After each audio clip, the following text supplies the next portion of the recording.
guys? Welcome back to another video, and today we're kind of doing an analysis, but we're kind of just more talking about the Jurassic World Rebirth quetzalcoatlus. But anyways, let's jump into this video.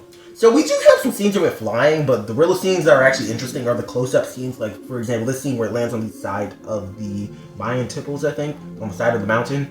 But yeah, you can see its design, again, worse than the Dominion one, but still a decent design. Though, again, we'll get more into what this is, because this is kind of confusing on what this animal actually is. But generally, I actually do kind of like this design, minus the fact that it's not the Dominion one. Because the Dominion one was really nice, but this is like, I don't know, I'm just going to move on. Anyways, it has blue patterns on the side of the neck, kind of orangey wings, and kind of more of a brown coloration. And then it has a really big hooked beak, which quetzalcoatlus kind of had a more thin beak, so having the hooked like this, people have mentioned that this may be something else, and we'll get to that in a second.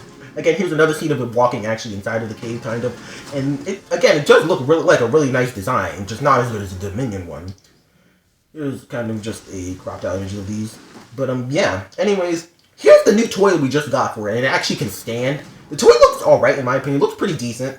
Don't know, honestly, I honestly don't know how I'd rank this compared to the other quetzalcoatlus figures that came out. But I'll probably get this one just solely on the point that this thing can stand. I want an Asgardian figure that can stand and go into a flying position.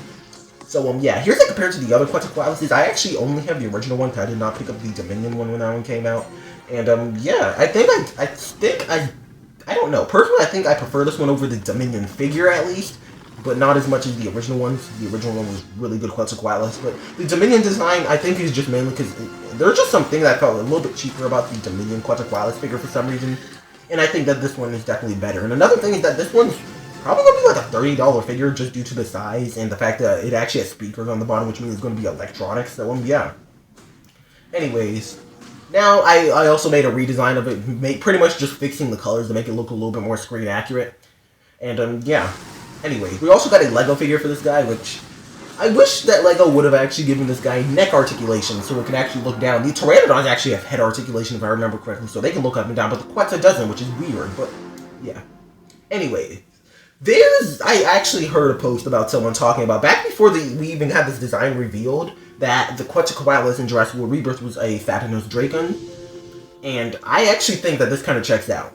Like, okay, here's the actual post, and I'll try to link it in the description if I remember, where they actually mentioned that this guy was originally going to be it, but they decided to change the name to Quetzalcoatlus. And if we take a look at a size comparison of this guy, compared to the one from Dominion, not only is it smaller than Quetzalcoatlus and kind of stockier like the one that is actually in the film, but also just generally the proportions. Like, again, the head being larger and the neck being a bit shorter and the beak being thicker checks out for Fat-Nosed Dracon, but doesn't work for Quetzalcoatlus. And generally, that's why I think that this guy definitely was a Fat-Nosed Dracon before they renamed it to Quetzalcoatlus.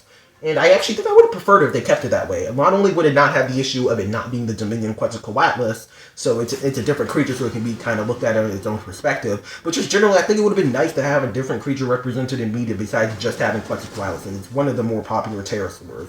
This guy would have been really cool to get some recognition, and personally, in my head canon, this is still Fat-Nosed Dracon. And I know there's been some other theories that this thing is either a Hatzegopterus, which I personally not the biggest fan of, mainly due to the fact that this guy is too small. I wish he would actually be big.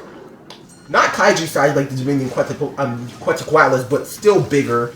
And then also, this may be a female Quetzalcoatlus, which, I mean, I guess could work, but I still think it's too small for that to really work out. Also, I've heard theories that this is probably just InGen's attempt at making it before Biosyn ever made it, which probably is going to be the explanation for it in the movie. But my headcanon, Fat-Nosed Dracon, really nice.